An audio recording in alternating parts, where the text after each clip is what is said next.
খুব বেশি ভালো লাগছে, কারণ ওর পরাণ ছবিটা আমি দেখেছিলাম এবং সেটা হলে বহু বছর পরে আমি হলে একটি ছবি দেখেছিলাম, সেটা পরাণ যখন রিলিজ হয়েছিল। তখন আমার খুব ইচ্ছা ছিল যে ও যদি আমাকে কখনো একটু ডাকতো, আমি যদি কাজ করতে পারতাম একটু। তো এইটার মাধ্যমে একবার আমাকে কল দেওয়া হলো ওই ক্যারেক্টারের জন্য, তারপরে আমি বললাম যে হ্যাঁ কাজ করব।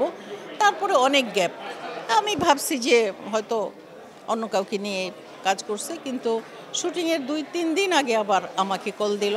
তখন মানে আমার অনেক বেশি ভালো লেগেছে, এবং এত সুন্দর একটি ক্যারেক্টার আসলেই মানে হাতে গোনা হয়তো কয়েকটি ছবিতে এরকম কাজ করতে পেরেছি। অনেক অনেক শুভকামনা রায়হান রাফির জন্য। সারিকার সাথে অনেক নাটক করেছি, নাটকে কাজ করছে, এটাই এটাই প্রথম। চমৎকার চমৎকার। সারিকা তো এক কথায় অসাধারণ, আর ইমন একদম নিজেকে ভেঙে নতুন করে উপস্থাপন করেছে। কারণ ইমন তো অ্যাকচুয়ালি কমার্শিয়াল ছবির নায়ক, মানে ফিল্মের, কিন্তু সেই থেকে এই জায়গায় বিশেষ করে যে সে লাস্টের যে সিনটা, যে আমি চোর, মানে আমি নিজেও মানে আতঙ্কিত হয়ে গেছি যে কি করতেছে। না, এটা তো সম্পূর্ণ ভিন্ন চরিত্র। সে একজন অ্যাডিক্টেড একটা মানুষ। সে মানে যেটা তার কোনো ছবিতেই হয়তো সে এই ধরনের কোনো ক্যারেক্টারে আসেনি।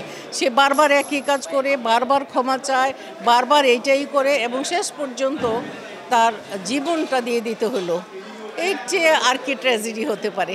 দারুণ একটা মেসেজ যে প্রতিটা পরিবারে মানে সতর্ক হোক, কারণ এটা তো বড় বয়সে এসে কেউ মানে এরকম হয় না, এরকম বড় বয়সে সে নেশাগ্রস্ত হয় না, সে ছোট থাকতেই।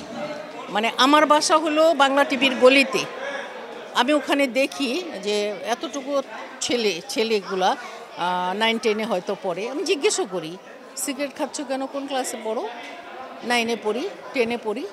আমি তোমার সিগারেট খাওয়ার বয়স হয়েছে, তোমার আব্বার অনেক টাকা, তুমি স্বাস্থ্যের ক্ষতি করছো, পরিবেশের ক্ষতি করছো, টাকার ক্ষতি করছো। হয়তো লজ্জা টজ্জায় ফেলে দেয়, কিন্তু এইটা তো যার ঘরে, আমার চেয়ে ভালো তো উনি টের পাবেন, এবং উনি যদি এটাকে শুরু থেকে প্রোটেক্ট করেন, এবং সেটা খুব মেরে টেরে বা বড় শাসন করে না, আদর করে সোহাগ করে, যেমন ছোটকাল থেকে বড় করেছে, তো তার কথা তো শুনবে, শোনাতে হবে ওইভাবে।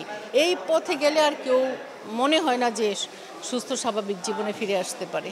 আমি এখন খুব মানে কাজ করছি না বললেই চলে, আর ওই অর্থে মানে আমাদের জন্য তেমন কোনো কাজ আসেও না। যেই সব কাজ আসে ওগুলার জন্য প্রচুর মানুষ আছে, আর্টিস্ট বলবো, মানে যারা 500 টাকা, 1000 টাকা, 2000 টাকায় কাজ করে, এরকম প্রচুর আছে যারা 30 দিনের 30 দিনই ব্যস্ত থাকে। মানে আমি যা করে আসছি, অ্যাটলিস্ট সেই কাজটুকু তো হতে হবে। আমি তো ওর চেয়ে নিচে নামতে পারবো না। আমি এর চেয়ে বেটার কিছু না পাই, কিন্তু এর চেয়ে তো আমি নিচে নেমে কাজ করতে পারবো না।